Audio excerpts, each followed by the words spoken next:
A couple days ago, we got some pretty tragic news about Kobe Bryant, but this video isn't about Kobe. It's about what happened after with a couple journalists. Notably, one MSNBC reporter apparently accidentally dropped an N-bomb live on TV. Now, she says it was because she was mixing the word Knicks with Lakers, and it turned into something else entirely. Now, I'm not going to say what she was claiming she was saying because it really does sound like the N-word, but immediately a petition emerged where people are trying to get her fired from her job. And the news now, this story says more than 100,000, but yeah, we're close to 200,000 people demanding she be fired for accidentally saying a naughty word. Which, if you listen to it, it seems kind of obvious she wasn't really calling anyone that word, and it was just it seemed like an honest mistake. Now, I'll tell you this. What I said was maybe if you're hired to do live news reporting and you have these kinds of slip-ups, maybe you shouldn't be doing live news reporting because, look, I do live streams all the time and things like this don't happen to me. So again, it's a mistake. I'm not saying she should be fired or suspended or anything like that, but we'll read the story and I'll show you the petition. But there's a bigger story here that I want to get to because this journalist I'll do air quotes journalist for the Washington Post, immediately after Kobe Bryant's passing, decided to dredge up 17-year-old allegations against him, posting this story. She got dragged hard, and the Washington Post suspended her. She then rallied her union and an activist base to get her rehired because apparently there were many people who were adamant about telling the totality of Kobe Bryant's life. Listen, man, the dude just passed. Can we get a few minutes before you decide to start digging up old accusations to make the guy look bad? But now what's really funny is, first of all, there's two stories here. I've got them from the Post Millennial. Not only is it a kind of ironic because she is one of their number one cancelers, as the Post Millennial says. She's tried to get other journalists fired, apparently. But now she's trying to get her boss fired, I guess. No, I don't think she's trying to get her boss fired. But the Post Millennial says she immediately tries to cancel her boss. You know what, man? This is what's fascinating to me. This poor woman at MSNBC, I really do feel bad for her. I really don't think she was trying to say the N-word. I think she just made a really, really awful mistake. And now you've got nearly 200,000 people who want her terminated because of a mistake.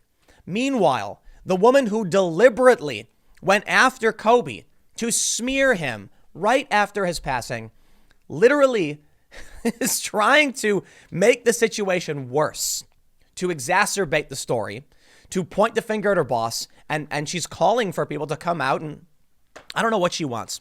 Canceling her boss? I tell you what, man, these journalists, you do air quotes again.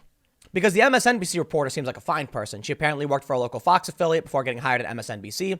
She's not particularly famous. She's not like Rachel Maddow or anything. She seems to be just like a regular old news reporter. And that's cool. This woman's an activist with a chip on her shoulder. She wants to get her critics fired. She gets suspended for being a kind of mean person, damaging the brand of the Washington Post. She wins the fight because of the union, and now she's stepping things up. Man, I tell you what, you need to fire these people. I was at an event. You know what? I'm not going to name the event, but I said, this was like 7 years ago, every single journalist needs to be fired. All of them. Just get rid of all of them. And that includes Allison. Now, I'm not saying to fire all of them because I hate them or anything like that. It's because you have an infected culture. And so I'm being a bit hyperbolic when I say fire literally everybody. Obviously, I don't think Allison should be fired. I think she's the one who should be, defended. And this woman's the one who should be criticized. But you have too many people who are snooty, entitled elitists. They get paid too much money for what they do. And they demand, subjugation. It's just what this is entitlement. It's absolutely absurd. So let's do this. I'll read a little bit about the first host so you can get a sense of where we're at with these petitions. I really don't think she will get fired, but man, is it nuts that the woke left wants her job and they're defending her. It's crazy to me. If you make a mistake, they want to scalp. If you deliberately go after somebody, but it fits the agenda of the tribe, well, you're just great and we're going to come and defend you. So in this first story from ABC 8 News, they say more than 100K signed petition for MSNBC anchor to be fired after racial slur allegation. They go on to basically explain what I already explained. And they say most of Twitter isn't convinced she said the word she thought she said, a combination of Knicks and Lakers. MSNBC has yet to respond to the controversy. And that's basically it. Look, so we have this change.org petition. It means nothing. They were the petition says, during a time of the family, friends, and fans grieving, it's unacceptable to call any person a N-word. I need answers and national apology from MSNBC reporter and the company. Reporter Allison Morris needs to take accountability for her actions. She apologized. She said it wasn't her intention. I believe her. But these people want her scalp? But she didn't do anything intentional. She didn't do anything on purpose. So let me ask you this question. Excuse me. I just refreshed it, and it's up a couple hundred more signatures. Why is it that she accidentally says a word and everyone's angry, but this chick deliberately tries to besmirch Kobe and they come rushing to her defense? No idea. We'll call it the circular firing squad. Maybe it's because Allison Morris is not in the tribe. I don't know. But it doesn't seem to make sense, does it? This is what I often talk about, how with the woke left, there is no way to do the right thing. I mean, I get it. Okay, this reporter did kind of say the N-word. And so I can understand why people be mad. It's shocking. But this chick deliberately smeared, Kobe right after his passing. And we have Christina Hoffsommers pointing out that she's actually tried to get her critics from other outlets fired before. Yet she's being protected. Man, I have no idea how this game is played. I really don't. I should say it's kind of just like random. So one of the examples I often give is there was this really funny thing that happened last year where this nonprofit organization used the word Wimixin. Okay, you heard me right. Wimixin. WOMXN. It's supposed to be pronounced women, I guess. It's an X in there for some reason, because apparently replacing letters with X's is a woke thing to do. And the idea was, by putting an X in it, we are being inclusive to all women who aren't traditional women. Well, of course, this sparked outrage, because many people started saying, trans women are women. You don't need a special word for it. Okay, so the word that was meant to be inclusive was actually offensive because it doesn't need to exist. And so now you have competing within the same ideology. Women, standard spelling, is not inclusive. And Wimixin, X spelling, is also not inclusive. So there's quite literally no way to say the right thing to actually please the woke left, because they are an amorphous blob of chaos and destruction. And that's what I think we're seeing. In reality, I don't think anyone really cares this woman accidentally said the word. I think they're bullies. I think they're a chaotic blob mass of rage and destruction that is just seizing upon an easy, the path of least resistance. I think of it kind of like, imagine you have a concrete foundation full of cracks and it's just seeping through wherever it can. This woman said a word. It was an accident. Doesn't matter. They see the opportunity. They want to penetrate straight through and say, terminate. Now, this woman posted a story. What can they really say about her? So the union defends her and they do nothing. But it may also be that this woman is one of the chaotic, destructive forces. We can see this. They say at the Post-Millennial, Sonmez is also the person behind 2 mobbings of women writers. She tried to get Caitlin Flanagan and Emily Yoff fired from their positions at The Atlantic for the high crime of criticizing her. And we can see here Christina Hoffsommer's tweet. Where was the upstanding Post Guild when Felicia Sonmez tried to get Caitlin Flanagan and Emily Yoff fired for daring to criticize her? They say Brett Kavanaugh was shamed by Sonmez for his lighthearted speech to the Federalist Society in 2014, which she published along with excoriations against him and his college behaviors. She called him out for comments such as always act as if your actions are public and you will make mistakes, sometimes big ones. Admit it, resolve not to do it again, and make sure you don't do it again. Apparently that's no good when you're going to end up in confirmation hearings before the Senate and a woman who you don't even remember ever meeting 30 years ago accuses you. I'm sorry. No, she didn't accuse Kavanaugh of actually, she accuses him of throwing her onto a bed and jumping on top of her. That was about it. But no evidence. So anyway, yes, we get it. Felicia Sonmez for the Washington Post has played the same game that was played against her. She said something that besmirched the name Washington Post, which is apparently, I don't know, I think it's kind of hard to do because of how awful, the Washington Post can be sometimes. I'll tell you what, with Kobe, you got a beloved legendary figure, and she comes out, says something dumb, and so they suspend her. Well, here's the latest. The Washington Post reinstates reporter. She immediately tries to cancel her boss, the Post Millennial reports.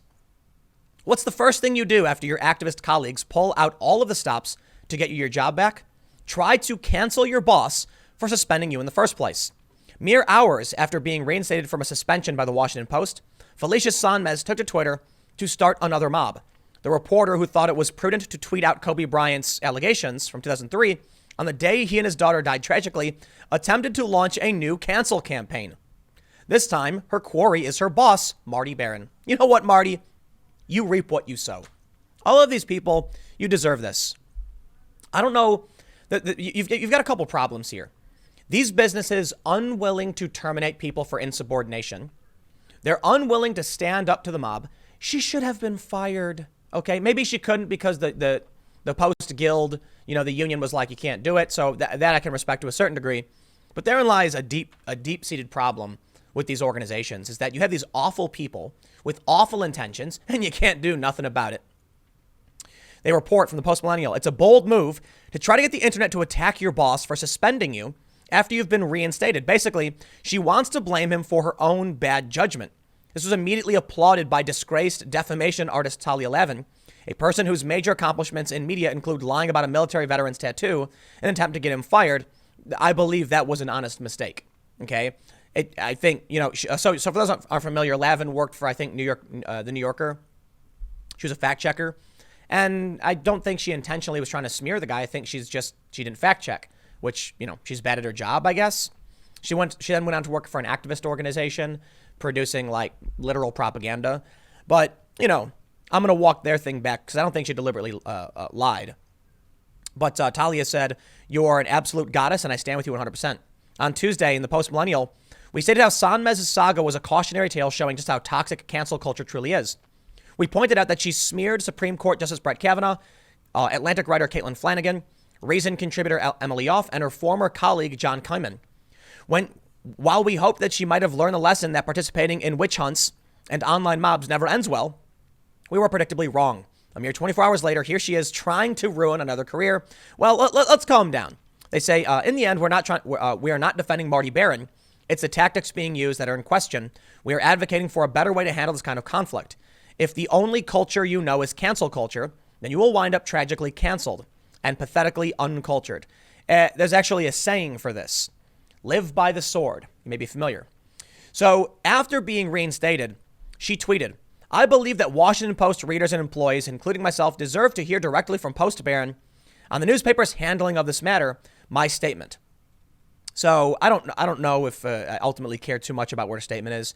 She said, "I hope Washington Post newsroom leaders will not only prioritize their employees' safety in the face of threats." Oh, please, man. Listen, threats are bad. Don't threaten people. No one deserves it. But come on, man. She knows what she did was over the line. She knows why it hurt the company. And now she's acting like it was all about her safety. Oh, no, they won't protect me. Please, dude. You know what, man? What you tweet on your time is your fault and your responsibility. Nobody should be threatening you. But what's the saying? Freedom of speech doesn't mean freedom from consequence. If you want to smear a beloved legendary figure literally hours after he passes, you're free to do so. And people should not threaten you or be violent or anything like that. But don't be surprised if it does happen. So while I will actively discourage it, I think we can all recognize why people show up to rallies with shields. Because the other people dressed in all black show up with clubs. They recognize that by expressing themselves, there is an inherent risk. No one denies that there's not going to be some consequence to you standing up for what you believe in. For you, you should recognize that. And surprisingly, they're all about cancel culture up until it's them getting canceled, right? She said, Washington Post journalists endeavor to live up to the paper's mission statement, which states the newspaper shall tell all the truth so far as it can learn it concerning the important affairs of America and the world. My suspension and Post Barron's email warning me that my tweets about a matter of public record were hurting this institution have unfortunately sown confusion about the depth of management's commitment to this goal. Yes, there's a commitment to the truth, and there's also human decency. And these people seem to be lacking in the latter. By all means, tell the truth. But you can at least wait a day. You know how there's jokes where they say too soon? You know, someone will tell a joke and everyone will go, oh, is it too soon to tell the joke? It's because we recognize as human beings, we should have a grief period, okay? We should have empathy for one another. What she did was like woke baiting. And I think BuzzFeed wrote a story about this where they're like, we better talk about the totality. And I think the reason they did that was because seemingly in response to this, I could be wrong about the time frame, but a BuzzFeed reporter posted the same story. Thanks, BuzzFeed. Real classy. Targeting a guy who literally just passed. Everyone's sad about this. They're doing moments of silence at all these different games. Different teams are retiring the number 24. Much respect to Kobe Bryant is going around, and everyone seemed to really love the guy. Yet these people just can't wait to be a wet blanket and to rain on your parade, be ants at a picnic, all of the most awful things in the world. And when she gets called out for it, what does she do?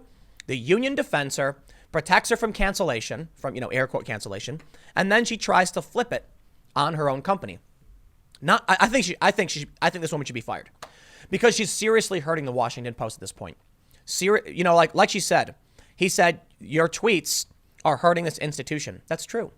Most people did not want to, don't want to feel more pain than they already did when someone they looked up to or inspired by lost their lives. They want to grieve. We want to remember the best in people. And Kobe was not even a bad dude. It's like, listen, man, Joe Rogan recently said, you can dig into someone's past and find the worst things about him. If you only focus on that, you'll make them look really bad.